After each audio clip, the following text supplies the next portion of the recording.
M Akbar സാഹിബിന് എല്ലാവർക്കും അറിയാം. മലയാളികൾക്ക് കേരളത്തിലെ സക്കീർ നായിക് ആകാനും കേരളത്തിൽ നിന്ന് ഏകദേശം 177 പേരെ, അത് ക്രിസ്ത്യൻ മതത്തിലും ഹിന്ദു മതത്തിലുള്ള പെൺകുട്ടികളെ ഈ പറയുന്ന തീവ്രവാദികളെ കൊണ്ട് കല്യാണം കഴിപ്പിച്ച് മറ്റേ കല്ലറങ്ങാട്ട് പിതാവ് മെത്രാൻ പറഞ്ഞ രീതിയിൽ അവരെ പിന്നീട് ക്യാമ്പുകളിൽ കൊണ്ടുപോയിട്ട് അഫ്ഗാനിസ്ഥാനിലും സിറിയയിലുമൊക്കെ ബോംബ് പൊട്ടിക്കുന്നതിൻ്റെ പ്രധാന കാരണക്കാരനാണ് ഇയാൾ.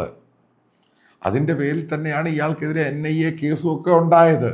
അത് മറക്കരുത്. അതായത് കേരളത്തിലെ സക്കീർ നായിക് യഥാർത്ഥത്തിൽ എം അക്ബറാണ്. അപ്പോൾ ഇയാൾക്ക് ഭയങ്കര വലിയൊരു ഫാൻ ബേസ് ഉണ്ട്. കേരളത്തിലുമുണ്ട്, അതേപോലെ മിഡിൽ ഈസ്റ്റിലുമുണ്ട്. പ്രത്യേകിച്ച് ആ ഭാഗത്തുള്ളവരും ഇയാളെ അനുകൂലിക്കുന്നവരും ഈ ഇസ്ലാമിക രാജ്യം വേണമെന്ന് പറയുന്നവരും. ഈ അടുത്ത സമയത്ത് ഇപ്പോൾ തിരുവനന്തപുരത്ത് ആശ്രമത്തിലുള്ള സന്ദീപാനന്ദഗിരി, ചില കാര്യങ്ങൾ ഞാൻ അദ്ദേഹത്തോട് യോജിക്കുന്നില്ല, പക്ഷേ അയാളൊരു ജെന്റിൽമാൻ എന്നുള്ള കാര്യത്തിൽ സന്ദീപാനന്ദഗിരിയെ സമ്മതിച്ചു കൊടുക്കണം. അപ്പം അദ്ദേഹത്തെ വളരെ അവഹേളിച്ചുകൊണ്ട് നേരത്തെ ഇദ്ദേഹം ഒരു കത്ത് കൊടുത്തു. കാരണം അദ്ദേഹം വന്ന ശേഷം അമേരിക്കയിൽ നിന്ന്, കാരണം അദ്ദേഹത്തിൻ്റെ വീഡിയോ ഞാൻ കണ്ടു, അമേരിക്കയിൽ നിന്ന് വന്ന ശേഷം ഈ ഹൈന്ദവ വിഗ്രഹ ആരാധനയെ പറ്റി അതിഭയങ്കരമായ രീതിയിൽ തെറ്റാണ്, അത് തെറ്റാണ്, ഇത് തെറ്റാണ് എന്നൊക്കെ പറഞ്ഞ് ഇദ്ദേഹം ഒരു നീണ്ട കത്ത് ഈ പറയുന്ന സ്വാമിക്ക് കൊടുക്കുന്നു. അപ്പോൾ അദ്ദേഹം അതുമായിട്ട് ബന്ധപ്പെട്ടൊരു വീഡിയോ ചെയ്തു. അപ്പോൾ ഈ വീഡിയോ നിങ്ങൾ കാണണം. കാരണം ഞാനത് ലിങ്കും പേസ്റ്റും ചെയ്യാത്തതിൻ്റെ കാരണം കോപ്പി റൈറ്റ്സിൻ്റെ പ്രശ്നം ഉണ്ടാകുന്നതിൻ്റെ പേരിലാണ്. എന്താണ് ഈ സ്വാമി പറയുന്നത്? വളരെ പക്വതയായിട്ട്, വളരെ സ്നേഹത്തോടെ, അതായത് തീവ്രവാദ മനസ്സും ഉള്ള ഒരാളോട് ആൾക്കാരെ ISIS വേണ്ടിയും അൽ ഖൈദയ്ക്ക് വേണ്ടി റിക്രൂട്ട് ചെയ്യുന്നൊരു ഫോർമാറ്റിൻ്റെ ആളിനോട് പറയുന്ന സംഭവം നിങ്ങൾ ഒരു ഇന്ത്യക്കാരൻ കണ്ടിരിക്കണം. പ്രത്യേകിച്ച് കേരളത്തിലെ മുസ്ലിം സഹോദരന്മാർ കണ്ടിരിക്കുന്ന വീഡിയോ അത്. അദ്ദേഹം പറയുന്നത്, ഒരു മതനിന്ദ എന്ന് പറയുന്നത് ഏറ്റവും തെറ്റാണ്.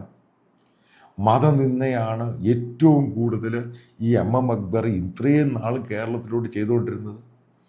കേരളത്തിലെ ചെറുപ്പക്കാരെ മുഴുവൻ ഹമാസിൻ്റെയും അതേപോലെ ഹിസ്ബുള്ളയുടെയും ഈ ഭീകരപ്രവർത്തകരുടെയൊക്കെ സെൻറ്റിമെൻ്റലായിട്ട് അതിനെ അനുകൂലിക്കുന്നവരാക്കിയതിൻ്റെ പ്രധാനപ്പെട്ട ഐഡിയലോഗ് എന്ന് പറയുന്നത് എം അക്ബറാണ്. അയാൾ പീസ് സ്കൂളിനടുത്ത് നീച്ച് ഓഫ് ട്രൂത്ത് എന്ന് പറയുന്ന സംഭവം എന്താ നടത്തിയത്? മറ്റുള്ള മതസ്ഥരെ അടിച്ച് നശിപ്പിക്കുക. ഇതാണ് ഇയാളുടെ ലക്ഷ്യം. ഇത് തന്നെയാണ് ഈ പറയുന്ന സക്കീർ നായിക് നടത്തിക്കൊണ്ടിരുന്നത്. കേരളത്തിൽ ISIS എന്ന് പറയുന്ന ഒരു ഭീകരവാദ പ്രസ്ഥാനത്തിനെതിരെയുള്ള വലിയ തരത്തിലുള്ള അന്വേഷണം നടക്കുന്ന ഒരു സമയത്താണ് പീസ് ഇന്റർനാഷണൽ സ്കൂളുമായി ബന്ധപ്പെട്ടുകൊണ്ട് കേരളത്തിൽ വലിയ വിവാദം ഉണ്ടാകുന്നത്. ഈ ഒരു വിവാദത്തിന്റെ അടിസ്ഥാനത്തിൽ കഴിഞ്ഞ ഒരുപാട് നാളുകൾ ഈ എം അക്ബർ എന്ന് പറയുന്ന വ്യക്തി ഇവിടുന്ന് മാറി നിൽക്കുന്ന ഒരു സാഹചര്യം ഉണ്ടായിരുന്നു. ഇതിനുശേഷം ഹൈദരാബാദ് എയർപോർട്ടിൽ വരുന്ന സമയത്താണ് എം അക്ബറിനെ കേരള പോലീസ് അറസ്റ്റ് ചെയ്യുന്നത്. അപ്പോൾ ഇങ്ങേരുമായി ബന്ധപ്പെട്ടുകൊണ്ടുള്ള ഒരു വലിയ വിഷയം എന്ന് പറഞ്ഞാൽ, നമ്മുടെ കേരളത്തിൽ ഇവിടെ മറ്റ് മതസ്ഥരെ സംബന്ധിക്കുന്ന വിഷയങ്ങളാണ് ഇയാളുടെ ഒരു പ്രവർത്തന പദ്ധതിയുമായി ബന്ധപ്പെട്ടുള്ള സംവാദങ്ങളിൽ എല്ലാത്തിലും ഉള്ളത്. ഇത് എന്തിനു വേണ്ടിയിട്ടാണ്?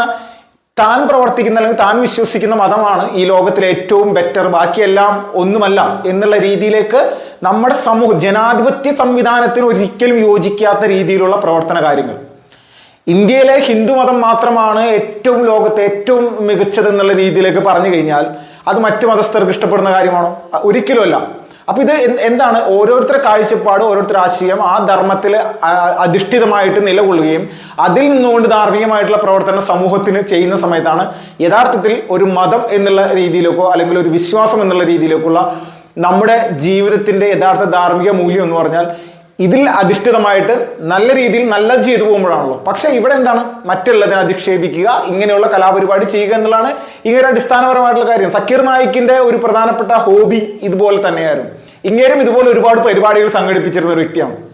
നിങ്ങൾ സംവാദങ്ങൾ, ഇവരാരും സംവാദമൊക്കെ നടത്തി ഈ ലോകത്തിലെ ജനങ്ങളെ മുഴുവൻ സംസാരിച്ച് തോൽപ്പിക്കാനും ലെറ്റർ എഴുതാനും സന്ദീപാനന്ദഗിരി എന്ന് പറയുന്ന ഒരു സ്വാമിയോട് ഒരു കാലഘട്ടത്തിൽ ഒരു സമയത്ത് വലിയ രീതിയിലുള്ള ബഹുമാനം ഉണ്ടായിരുന്നു. പിന്നെ അതിനുശേഷം അതങ്ങോട്ട് കുറേ പുള്ളിയുടെ അഭിപ്രായങ്ങളും കുറേ വിഷയങ്ങളൊക്കെ വന്ന സമയത്ത് കമ്മ്യൂണിസ്റ്റുകാർക്ക് സപ്പോർട്ട് ചെയ്തുകൊണ്ടുള്ള കുറേ സംഭവങ്ങളൊക്കെ വന്ന സമയത്ത് നമ്മൾ പുള്ളിക്കാരനെ ഒരു സന്യാസി വര്യൻ എന്നുള്ള രീതിയിലേക്ക് അക്സെപ്റ്റ് ചെയ്യാൻ പോലും തയ്യാറാവാത്ത ഒരു സമൂഹമായി കേരളത്തിലെ ഒരു വലിയ വിഭാഗം ആളുകൾ പുള്ളിക്കെതിരെ നിൽക്കുന്നുണ്ട് സമയം. പക്ഷേ ഇതിനൊക്കെ ശേഷം ഇപ്പോൾ ആദ്യമായിട്ടാണ് പുള്ളിയുടെ ഒരു നിലപാട് അല്ലെങ്കിൽ ഒരു വീഡിയോ കാണുന്ന സമയത്ത് നമ്മൾക്ക് ആളോട് കുറച്ച് ബഹുമാനമൊക്കെ തോന്നുന്നു. അത് കാരണം എന്ന് പറഞ്ഞാൽ പുള്ളി ഈ പറയുന്ന MM അക്ബറിനെ കാര്യമായിട്ടുള്ള രീതിയിൽ പറഞ്ഞ് നല്ല രീതിയിൽ പൊളിക്കുന്നുണ്ട്. കാരണം MM അക്ബർ മെയിനായിട്ട് ഫോക്കസ് ചെയ്യുന്നത് ഹൈന്ദവ ധർമ്മത്തിലെ അടിസ്ഥാനപരമായിട്ടുള്ള വിശ്വാസങ്ങളിലൊന്നായിട്ടുള്ള ഈ വിഗ്രഹാരാധന അടക്കമുള്ള കാര്യങ്ങളെ പരിഹസിക്കുന്നതെന്ന് വെച്ചാൽ മോശമാക്കുന്ന തരത്തിലേക്കുള്ള കാര്യമാണ് പറയുന്നത്.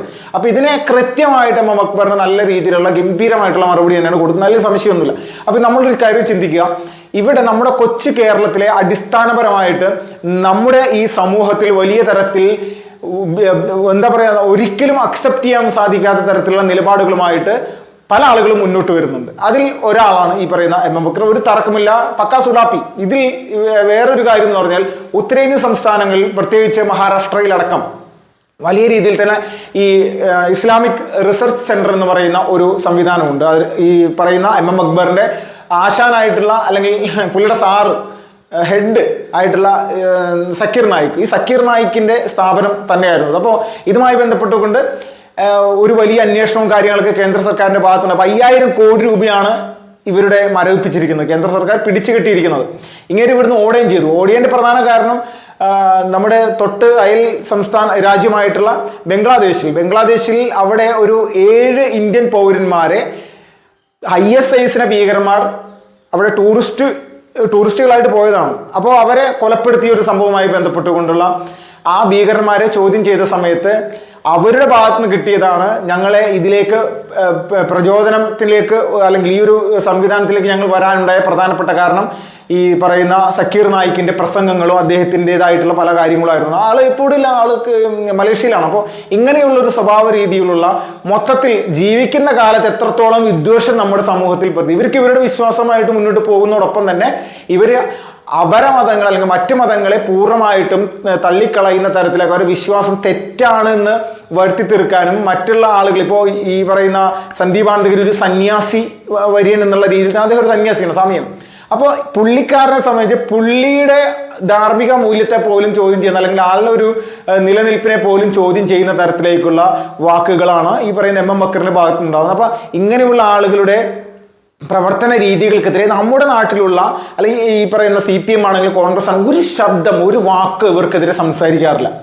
ഇവരെന്തിനു വേണ്ടിയിട്ടാണ് ഇതുപോലെയുള്ള നിലപാടുകൾ സ്വീകരിച്ചു പോകുന്നത്? നമ്മൾക്കറിയാം പോപ്പുലർ ഫ്രണ്ട് പോലുള്ള സംഘടനകളൊക്കെ ഇവിടെ പ്രവർത്തിച്ച് നമ്മുടെ നാടിനെ നശിപ്പിക്കാൻ വേണ്ടി മുച്ചൂട് മുടിക്കാൻ വേണ്ടി ചെയ്തിട്ടുള്ള ഒരുപാട് ദുഷ്ടത്തരങ്ങൾ നമ്മുടെ മുന്നിലുണ്ട്. അപ്പോൾ ഇതുപോലുള്ള കാര്യങ്ങൾ ഈ ഭീകര സംഘടനകളൊക്കെ ചെയ്യുന്ന സമയത്ത് ഇവർക്ക് എതിരെ സംസാരിക്കില്ല. ഇതാണ് ഇവരുടെ പ്രധാനപ്പെട്ട ഹോബി. ഇപ്പോൾ അവസാനമായിട്ട് CPMന്റെ ഒരു നേതാവ് ചാനൽ ചർച്ചയിൽ വന്നിരുന്ന് പറഞ്ഞ ഒരു പ്രധാനപ്പെട്ട കാര്യം എന്ന് പറഞ്ഞാൽ SDP ഒരു ഭീകര സംഘടനയായിട്ട് കണക്കാക്കാൻ സാധിക്കില്ല, ഇപ്പോൾ സാധിക്കില്ല, പിന്നെ എപ്പോഴാണ് സാധിക്കുക?